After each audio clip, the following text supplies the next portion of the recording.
হাবিল সুন্দর ভাষায় জবাব দিলেন, ক্বালা ইন্নামা ইয়াতাকাব্বালুল্লাহু মিনাল মুত্তাকিন।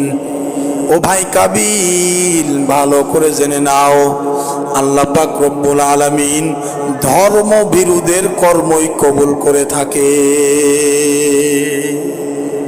মুত্তাকি যারা, খোদা ভীরু যারা, খোদা ভীরু যারা, তাদের কর্মই আল্লাহ কি করে থাকেন? কবুল করে থাকেন।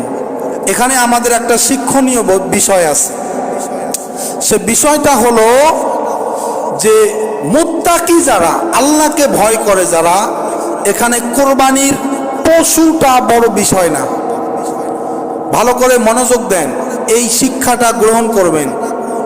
সেটা হলো যে এই যে হাবিল বলল ক্বালা ইন্নামা ইয়াতাকাব্বালুল্লাহু মিনাল মুত্তাকিন, সূরা মায়েদার ২৭ থেকে ৩১ নাম্বার আয়াত। এই আয়াতগুলোর মধ্যে আল্লাহ পাক রব্বুল আলামিন কি করছেন?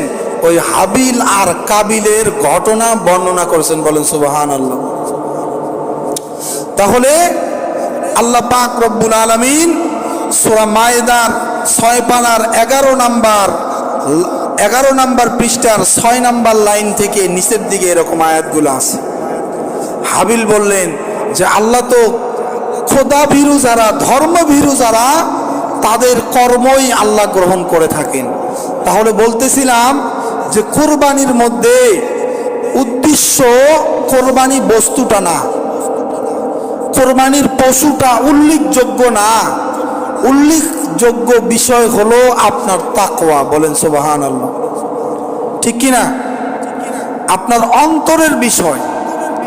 যদি পশুটাই উল্লেখযোগ্য হতো, তাহলে যারা উট দিয়ে কোরবানি দেয় ৮ লাখ, ১০ লাখ, ১২ লাখ, ৫ লাখ, ৬ লাখ, ঠিক না?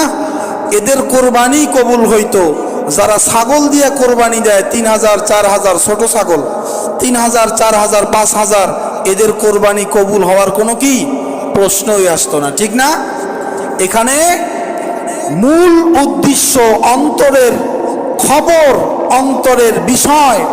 কোরবানির পশুর উল্লেখযোগ্য নয়। কথাটা কি আপনারা বুঝতে পারছেন? তাহলে যদি অন্তরের নিয়ত ঠিক করে ছোট্ট একটা ছাগলও কোরবানি দেয়, আল্লাহ তাআলা সেটা কবুল করে নেবেন।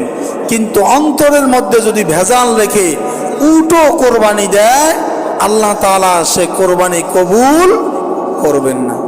তাহলে এই আয়াত থেকে আমরা শিক্ষা নিশ্চিত, আমরা যারা কোরবানি করার নিয়ত করেছি, কোরবানি সামনে করব, তাদের জন্য আজকের শিক্ষণীয় বিষয় হলো অন্তরের নিয়তকে ঠিক করা। অন্তরের নিয়ত কি? ঠিক করা।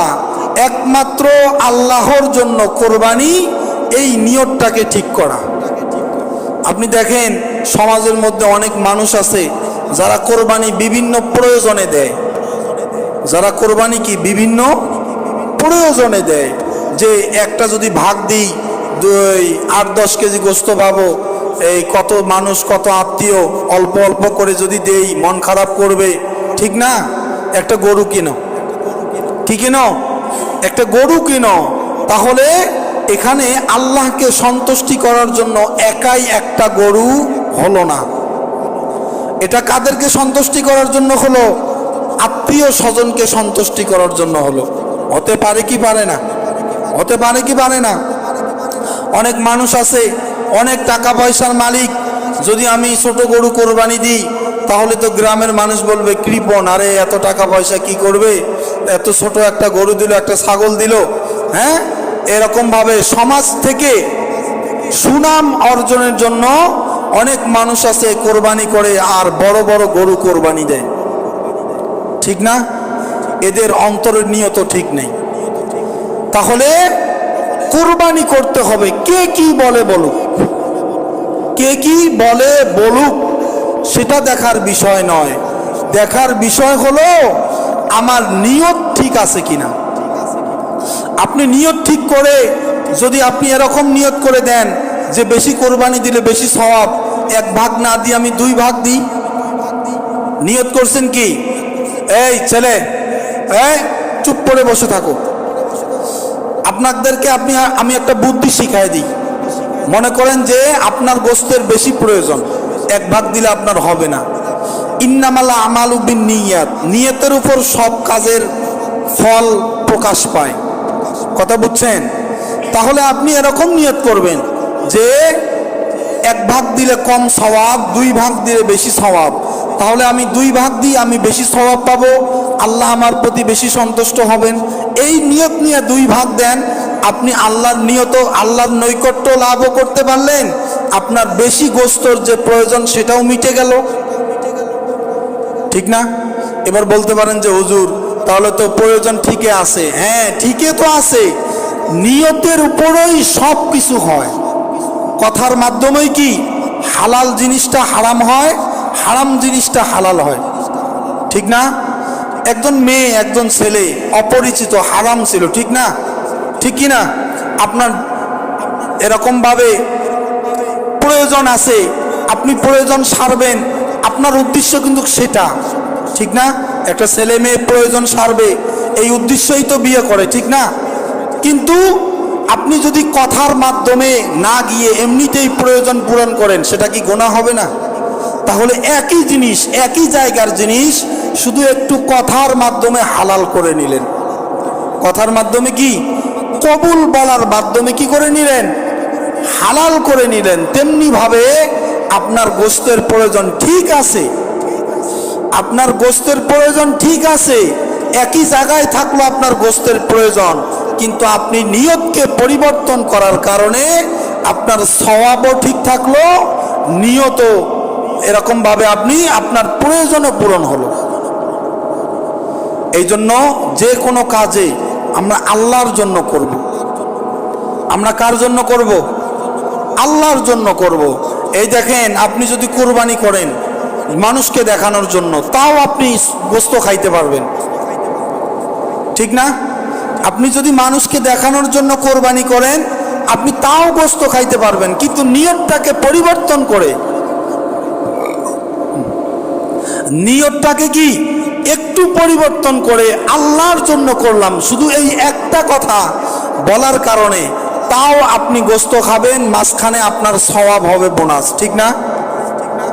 কথা বলেন না কেন? ঠিক না? হ্যাঁ, তাহলে আমাদের নিয়তকে ঠিক করতে হবে। আমাদের কিকে ঠিক করতে হবে? আমাদের নিয়তকে পাকাপোক্ত করতে হবে। তাহলে আজকের এই আয়াত থেকে আমরা কি শিখলাম? ক্বালা ইন্নামা ইয়াতাকাব্বালুল্লাহু মিনাল মুত্তাকিন। আল্লাহ ধর্মভীরু যারা, খোদা ভীরু যারা, তাদের কর্মই গ্রহণ করে থাকেন। বলেন সুবহানাল্লাহ। তাহলে আমরা আল্লাহকে ভয় করে কোরবানি করব তো ইনশাআল্লাহ। আল্লাহ কাবিল যখন জানায় দিলেন, হাবিল আমি তোমাকে হত্যা করব, হাবিল বললেন আল্লাহ পাক রব্বুল আলামিন তো ধর্মবিরোধের কর্মই গ্রহণ করে থাকেন। তারপরে 2 ভাই ফেরত আসলেন, আদম আলাইহিস সালামের কাছে যখন এই ঘটনা বললেন, আদম আলাইহিস সালাম আল্লাহ পাক রব্বুল আলামিনের পক্ষ থেকে একটা নির্দেশনা আসলেন, ও পয়গম্বর আপনি আমার ঘর জিয়ারত করার জন্য বাইর হয়ে যান। আদম আলাইহিস সালাম সন্তানদেরকে বললেন, ও সন্তানেরা, আল্লাহ পাক রব্বুল আলামিনের পক্ষ থেকে নির্দেশ আসছে, আমাকে হজ করার জন্য যাইতে হবে। কি করার জন্য? হজ করার জন্য যাইতে হবে। তোমরা 2 ভাই থেকে যাও, আমি হজ করে ফিরে আসার পর তোমাদের 2 ভাইয়ের মামলাটা মীমাংসা করে দিব। ঠিক না? ওই যে বিবাহ নিয়ে একটা দ্বন্দ্ব চলতেছে, আদম আলাইহিস সালাম কি বললেন? আমি ফিরে আসার পর তোমাদের এরকম একটা ব্যবস্থা করব, একটা ফয়সালা করে দিব। আদম আলাইহিস সালাম হজ করার জন্য চলে গেলেন। কাবিল মনে মনে ভাবলেন, আমি তো কোরবানিতে ঠকে গেছি, আব্বা যখন ফিরে আসবে আব্বা তো ওই একই বিচার করবে, ইকলিমার সাথে আমার বিবাহ দিবে না, আমার বিবাহ দিবে লিওয়াজার সাথে, অসুন্দর মেয়েটার সাথে। আমি অসুন্দর মেয়েকে বিবাহ করতে পারবো না, আমি সুন্দর মেয়েটাকেই বিবাহ করতে চাই। এরকম ভাবে আব্বা জান আসার আগেই হাবিলকে দুনিয়ার থেকে বিদায় করে দিব। তাহলে আব্বা যখন এসে দেখবে যে হাবিল নাই, আমার সাথেই বিবাহ দিবে, তখন কি এই নিয়ত করে সে তার ভাইকে হত্যা করার জন্য ওপেন চ্যালেঞ্জ দিল যে আমি তোমাকে হত্যা করে ফেলবো। তো তখন হাবিল বলল, তুমি যদি আমার দিকে হত্যা করার জন্য হাত বাড়াও, আমি তোমার দিকে হত্যা করার জন্য হাত বাড়াবো না। আমি তোমার দিকে কি হত্যা করার জন্য হাত বাড়াবো না। ক্বালা ইন্নামা ইয়াতাকাব্বালুল্লাহু মিনাল মুত্তাকিন লাইন বাসাত্তা ইলাইয়া ইয়াদাকা লিতাকতুলানি মা আনা বিবাসিতিন ইয়াদিয়া ইলাইকা লিআকতুলাক ইন্নী আখাফুল্লাহ রাব্বাল আলামিন। কেননা আমি পুরা বিশ্বজাহানের প্রতিপালক আল্লাহ পাক রব্বুল আলামিনকে ভয় করি। হাবিল এ কথা জানাই দিলেন যে তুমি যদি আমাকে হত্যা করার জন্য আমার দিকে হাত বাড়াও, আমি তোমাকে হত্যা করার জন্য তোমার দিকে হাত বাড়াবো না, কারণ আমি আল্লাহকে ভয় করি। কিন্তু বর্তমান দেখেন, একজন একটা ঘুষি মারলে আর একজন আরো 3টা ঘুষি মারে। এরকম সমাজের অবস্থা হয়েছে কি হয় নাই? হয়েছে কি হয় নাই? প্রতিশোধ নেওয়া জায়েজ। প্রতিশোধ নেওয়া কি জায়েজ। আল্লাহ তাআলা কোরআনেও বলছেন যে প্রতিশোধ নাও ততটুকু যতটুকু তোমার ক্ষতি হয়েছে। কোরআনে আছে। প্রতিশোধ নেওয়ার কথা কোথায় আছে? কোরআনে আছে। কেউ তোমাকে হত্যা করছে, তুমি চাইলে তাকে হত্যা করতে পারো, সমান সমান, বেশি করা যাবে না। কি করা যাবে না? বেশি করা যাবে না। তবে আল্লাহ পাক রব্বুল আলামিন পরবর্তী আয়াতের শেষাংশে বলছেন ক্ষমা করাই হলো উত্তম। বলেন সুবহানাল্লাহ। আল্লাহ প্রথমে বললেন যে প্রতিশোধ দিতে পারো সমান সমান, শেষে কি বললেন? ক্ষমা করাইটা কি উত্তম।